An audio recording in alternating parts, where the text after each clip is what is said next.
Agora, 16 em grande parte do país. Não, pode Em passar. algumas regiões do Nordeste nós tivemos. Pode passar, criatura. Então a previsão, né? Passe! Sudeste, Não preciso correr. Em 2007 possa sim ser atingido por chikungunya, porque as pessoas já não têm mais dengue, porque a grande parte já teve dengue, pelo menos para esse sorotipo que está circulando, então a gente fica suscetível a uma infecção transmitida pelo Aedes aegypti que ainda não teve, que é a chikungunya. Então quando a chikungunya entra, ela tem uma taxa de ataque muito alta, então a previsão é para 2017 que chikungunya seja o vírus relacionado ao mosquito responsável pela epidemia desse ano que inicia.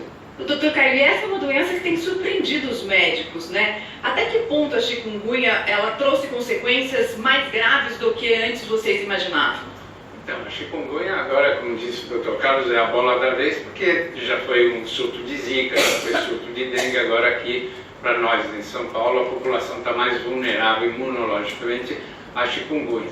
E a chikungunya tem se revelado com formas graves, principalmente em adultos, principalmente em idosos, pessoas com mais de 65 anos e aqueles que já têm alguma doença de base, um diabético, um hipertenso, uma pessoa que esteja fazendo uma quimioterapia. Então essas pessoas têm mais probabilidade.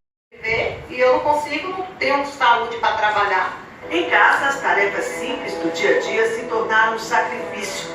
As dores fortes nas mãos, joelhos e tornozelos ainda incomodam muito. A Linagem não tem dinheiro para outra doença que ela tem, o reumatismo. Difícil. Eu aguento porque eu tenho Deus. De acordo com a médica responsável pelo ambulatório, além de causar dores articulares, o vírus também pode atingir os nervos. Com muita frequência a gente vê acometimento de nervos, principalmente distais, como mãos e pés. Síndrome de túnel do carpo, a gente vê em cerca de 50% dos pacientes que são acometidos pela chikungunya crônica. A médica explicou ainda que os pacientes crônicos precisam fazer uso de corticoides, remédios para reumatismo e outras doenças autoimunes. Mas, segundo ela, nenhum deles é fornecido pelo SUS. A gente tem que ter muito cuidado ao tratar uma chikungunya crônica para diferenciar uma artralgia, que é apenas uma dor articular, de uma artrite, que é uma dor com a inflamação mais intensa articular, que precisa de tratamentos específicos, que são de alto custo.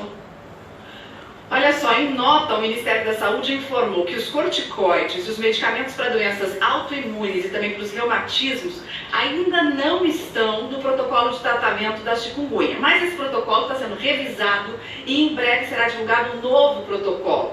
O Ministério afirmou ainda que o SUS disponibiliza vários tipos de analgésico para as pessoas que estão com chikungunya. Doutor Carlos, esse novo medicamento, quer dizer, o novo protocolo que vai trazer aí os corticoides e também os medicamentos para reumatismo, para os pacientes que têm chikungunya, vai fazer mesmo diferença na vida das pessoas? Faz a diferença. Precisa entender que essas doenças levam a dor crônica, mas as medicações disponíveis, que já foram testadas ao longo desse ano, elas efetivamente melhoram a sintomatologia. Grande parte das pessoas voltam melhora porque não é do teu. Esse protocolo do Ministério da Saúde está para ser liberado. Dipirona não melhora nada, palhaço. Precisa ser liberado para que essas medicações sejam incorporadas às medicações para que esteja disponível no SUS. E a Sociedade Brasileira de Reumatologia também está elaborando um consenso que vai reforçar mais ainda a necessidade desses medicamentos e dar tranquilidade à população.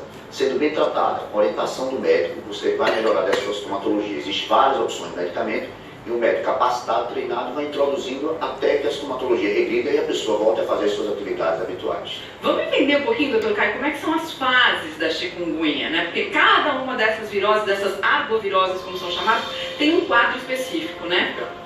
Aqui é o mosquito, né? Ele está carregado de vírus, ele pica uma pessoa na pele, nos pés, nos braços, enfim, nas áreas descobertas.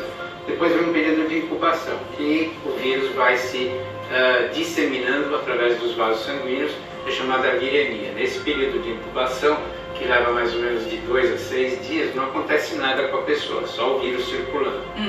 Depois desse período começa a febre. Febre alta, nesse caso, e depois as dores articulares.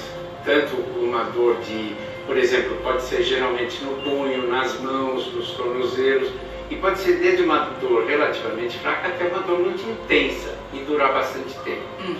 Esses casos que eu falei são os casos tradicionais, são assim a maioria dos casos.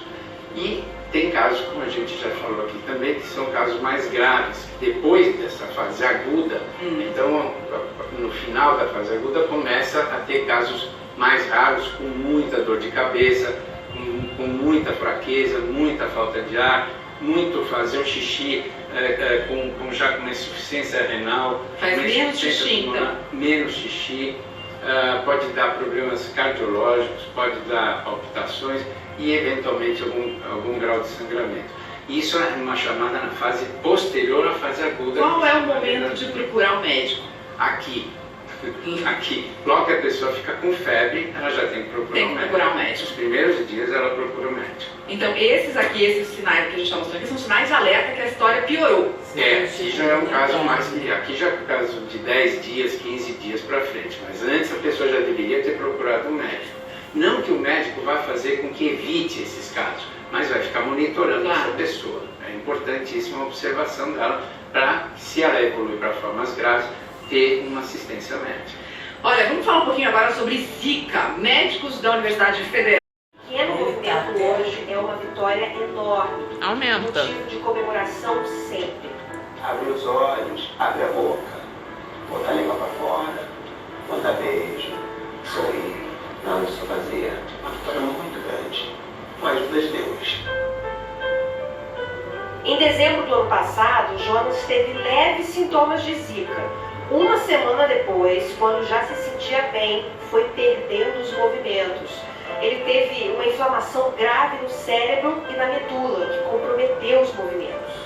Foi um dos primeiros casos graves relacionados ao vírus da Zika no país. Foram 10 meses internado no Hospital Antônio Pedro em Niterói. Eu não lembro do que aconteceu, mas eu tinha consciência. Os médicos partiram do zero, não conheciam as complicações causadas a longo prazo pelo vírus nos adultos e começaram a reunir informações. E muitos outros pacientes chegaram com problemas parecidos. Um ano depois, o que os médicos daqui aprenderam virou referência mundial.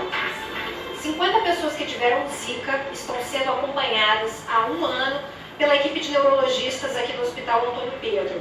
Dos 50 pacientes, 20%, ou seja, 10 deles, tiveram lesões permanentes. Algumas dessas pessoas deixaram de andar. Tem pacientes que acabam por sequela, né? Em função do quadro de uma encefalomielite, acabam não conseguindo depois andar adequadamente. Ou não andam. Ou alguns ficam com alterações importantes de controle esfinteriano, de controle de urina, de fezes. É o caso do Antônio. Dias depois dos sintomas da Zika terem sumido, ele começou a perder os movimentos. Ficou internado 5 meses. Mas além de ainda não ter voltado a andar, passou a ter tremores que não melhoram. Não melhorou, amenizou. Bastante, que hoje eu já consigo, com todo o tremor, comer. E com as 2 mãos beber alguma coisa. Mas se eu ficar ansioso, nervoso, tudo isso, acabou. Ó, a mão começa a tremer. Lucilene também perdeu alguns movimentos. A maioria ela já recuperou, mas não há perspectivas no momento para que ela volte a mexer a boca como antes. Porque eu vi desespero mesmo na hora que eu fui botar, beber uma água, eu não conseguia água. Eu botava água, a água caía. Isso aqui já estava tudo paralisado, né? Jonas não sabe quais são os limites para sua recuperação, mas sabe que não vai parar de tentar. Ter fé é muito importante. Aí a fé ajuda muito. A gente está observando aqui no nosso próprio estúdio a reação natural das pessoas quando assistem essa reportagem, que é a seguinte: pô, Zika pode fazer uma coisa dessa? Porque quando a gente olha, a gente pensa logo, sei lá, o paciente tremendo pensa em Parkinson, pensa nessas doenças neurodegenerativas, né? Qual que é a perspectiva para esses pacientes com Zika ou com chikungunya, que também pode dar esse tipo de consequência, né? Você achava que a Zika é uma doença leve, autolimitada. Aumenta o O volume. civil, e aqui no Brasil tem mostrado, pode levar a quadros neurológicos. Interessante que esse vírus ele tem uma afinidade pelo cérebro, tanto é que causou a microcefalia na criança, e nos adultos ele pode sim levar esses quadros neurológicos, como Guillain-Barré, encefalite, são várias alterações que podem acontecer no cérebro. Ele pode deixar sequelas em uma parte desses pacientes e óbitos também, porque existem mortes relacionadas a esses quadros neurológicos. Esse senhor teve a grata sorte de sobreviver, mas alguns pacientes podem morrer. A maioria sai desse quadro, mas existem os casos graves também. E isso, essa sequela pode existir em alguns, e com a fisioterapia, com a terapia ocupacional, a tendência é que eles vão se recuperando, podem realmente ficar com alguma sequela e aí vai se adaptando a essa nova vida. E é importante lembrar que a chikungunya também dá quadros neurológicos semelhantes, então a gente está numa situação difícil com a perspectiva desses vírus causarem essas complicações também no adulto. Muito Vamos difícil. deixar claro também, Mário, que a Zika, na grande maioria das vezes, apenas 2 em cada 10 pessoas acometidas pela Zika é que manifestam algum sintoma relacionado à Zika. E essas complicações neurológicas são menos frequentes ainda. Então, não vamos entrar em pânico, quem pegou Zika vai ficar assim. Não é.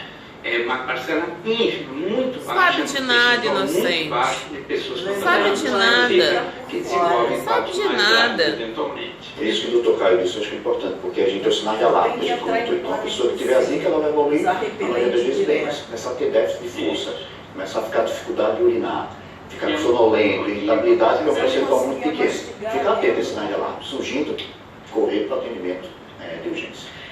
Daqui a pouquinho a gente vai descobrir que doença misteriosa é essa que apareceu na Bahia e está deixando as pessoas fazendo